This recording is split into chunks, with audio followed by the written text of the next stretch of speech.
it's Alyssa from RomeWise, your go-to guide to Rome. I'm here today at the Colosseum to take you with me to see the newly opened Underground.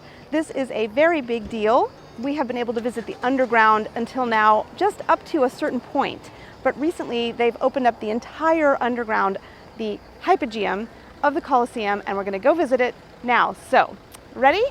Let's go.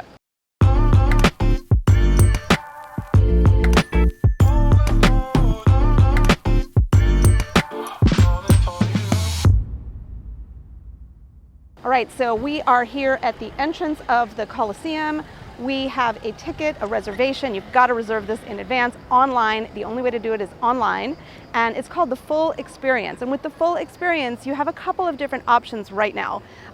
You can visit the arena floor only, or you can also visit the Underground. So these are two separate options. When you're booking on Co-op Culture, the Co-op Culture website, just make sure that you're sure of which option you're selecting. The visit to the Underground will also include a visit to the Colosseum, of course, and your ticket includes a visit to the Palatine Hill and the Roman Forum. And since it's a full experience ticket, this is a 2-day ticket. And what that means is that you can visit the Forum / Palatine Hill, because it's all one park, on a second day if you prefer. You could also visit the Forum and the Palatine Hill on the day before your Underground visit, or you can visit them on the same day. But with the Forum and the Palatine Hill, it is, like I said, one park, and there is no re-entry, so you couldn't go visit, say, part of it one day and another part of it the next day. You've got to choose when you're going to do that visit. And since this visit to the Colosseum and the Underground is a little bit intense, and right now it's July and it's pretty hot, you may want to split this up over 2 days. So if you're going to visit the Forum and Palatine Hill, you might want to give yourself about 3 hours, and I could recommend doing that on a separate day if you have the time.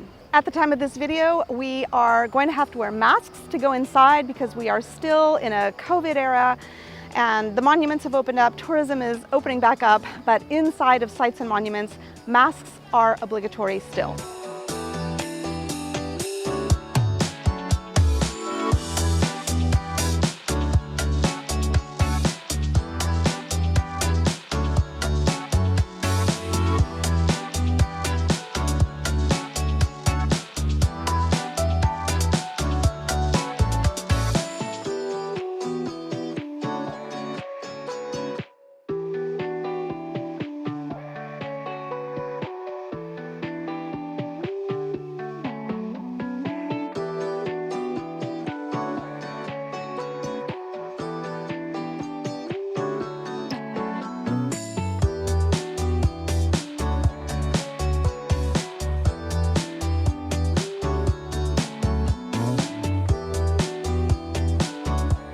Guys, for much of this you are underground, but when you get out here in the middle, you are right under the sun. So I have my hat in my bag, and you should probably put your hat on if you have one. So it's partly covered and partly not. Don't expect this to be a visit that keeps you cool in the summer. When you do this visit, you can stop and listen to one of these numbers to get more information about what you're looking at. Or you can just come and enjoy it and read up about it afterwards. Here you can see the floor. It's called Opus Spicatum, looks like fish spine. This is typical 1st century, and we see this in a lot of ancient buildings in Rome. I've had a few of you ask me, why is this different from the previous Underground visit? I hope you can see that we are seeing pretty much everything. We are really, really going all around this Underground. It's just incredible. It's absolutely mind-blowing. If you've seen the Underground before, you're lucky because it was a difficult visit to get, and it is still pretty special to have seen that. But now they've opened up so much more of it. So really cannot recommend this highly enough.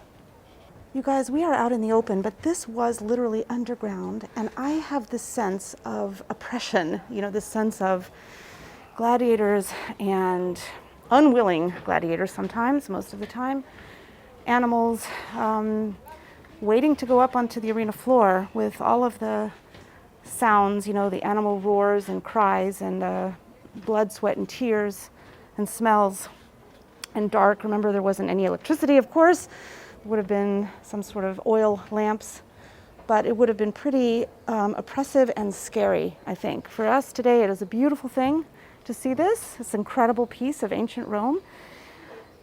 But yeah, I can only imagine it must have been pretty scary.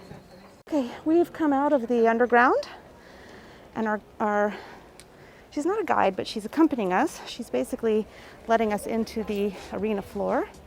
So this is also new, this walkway here. And now you can see where we've just been walking down there. So now we can follow this walkway and head over to the arena.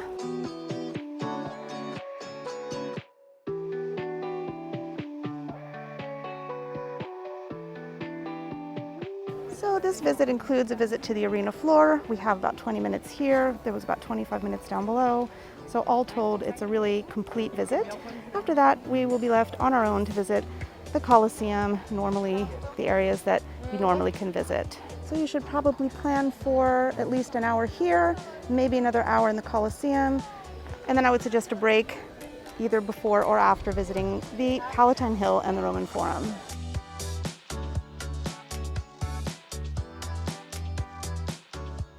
They do accompany you out as well. You can't just stay in here indefinitely, so you've got to follow your accompanying person. By the way, we are leaving out of the exit where the dead gladiators would leave from. This is the the eastern exit. This is about where we came in for our visit, right here. Now we're heading back into the Colosseum, which we'll be able to visit normally. So with this visit, you've got to go up these stairs to be able to exit. And if you have a hard time with the stairs, there is an elevator.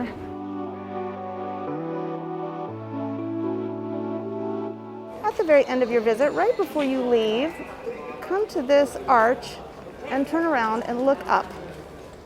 You see this fresco, which was recently restored, so you can really see it quite well, and it is amazing. 17th century, depicting the Crucifixion and Jerusalem. Well guys, I hope you've enjoyed this video about visiting the underground of the Colosseum. I've got a lot of other Colosseum videos and other videos about the full experience. Some of the rules have changed, but you can check out the playlist and watch those videos now. Don't forget to subscribe, hit that like button, and we will see you at the next video. Ciao for now.